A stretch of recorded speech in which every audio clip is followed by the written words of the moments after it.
नमस्कार, मी प्रियंका आणि तुम्ही पाहताय पुणे प्राइम न्यूज।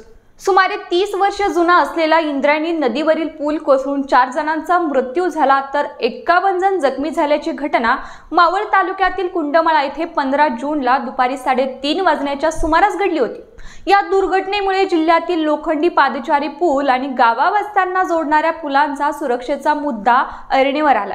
हवेली तालुक्यातील लोणी काळभोर ग्रामपंचायतीच्या हद्दीतील प्रसिद्ध तीर्थक्षेत्र असलेल्या रामदरा परिसराकडे जाणारा आणि 60 वर्षापूर्वी तयार करण्यात आलेला नवीन मुठा कालव्यावरील पूल जीर्ण अवस्थेत असून अखेरची घटका मोजतो। त्यामुळे प्रशासन अजून एक मोठी दुर्घटना घडण्याची वाट पाहत आहे का, असा सवाल स्थानिक नागरिकांनी उपस्थित केला। लोणी काळभोर ग्रामपंचायत हद्दीतील कोळपे, केसकर, रुपनर, ढेलेवस्ती आणि फुरसुंगी रेल्वे स्थानकावर जाण्यासाठी आणि परिसरातील शेताकडे तसेच तीर्थक्षेत्र रामदरा शिवालयात जाण्यासाठी भाविक याच पुलाचा वापर करतात। या पुलाचे लोखंडी कठडे दूर अवस्थेत असल्याने वाहन चालकांना सावधानता बाळगत या मार्गावरून पुढे जावे लागत आहे। ऐन वर्दळीच्या ठिकाणी असलेल्या या पुलावरून दररोज सुमारे 5000 नागरिक रोज ये-जा करत असतात। पुलावरून जाताना नागरिकांना जीव मुठीत धरून प्रवास करावा लागतो। गेल्या 3 वर्षापासून फुरसुंगी रेल्वे स्थानकावर माल धक्का सुरू झालेला आहे। या माल धक्क्यावरून सिमेंट सदृश माती अशा अनेक वस्तूंची वाहतूक मोठ्या प्रमाणात सुरू आहे। सुमारे 30 ते 35 टन माल भरलेला ट्रक या पुलावरून जातात। सद्यस्थितीला या पुलावरून 4चाकी गाडी अथवा एखादं अवजड वाहन गेल्यास हा पूल हलत आहे।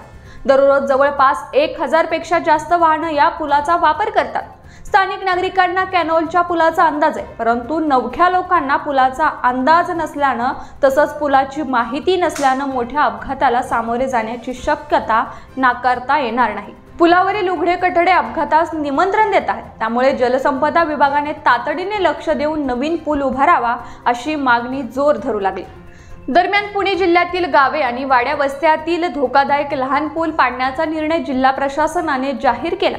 तसेच यापूर्वी वेगवेगळ्या सरकारी यंत्रणेने केलेल्या ऑडिटचा अहवाल तातडीने सादर करण्याचा आदेश जिल्हाधिकारी जितेंद्र डुडी यांनी दिला आहे। प्रशासनाच्या या निर्णयानुसार जर हा पूल पाडला तर हजारो नागरिकांचा संपर्क तुटणार, तसेच त्यांना लोणी काळभोर येथील बाजारपेठेत येण्यासाठी तब्बल 10 किलोमीटरचा वळसा घालावा लागणार आहे। जिल्हा प्रशासन या पुलाच्या बाबतीत नेमकी काय भूमिका घेणार याबद्दल नागरिकांमध्ये संभ्रम असून प्रशासनाच्या निर्णयाकडे लक्ष लागले।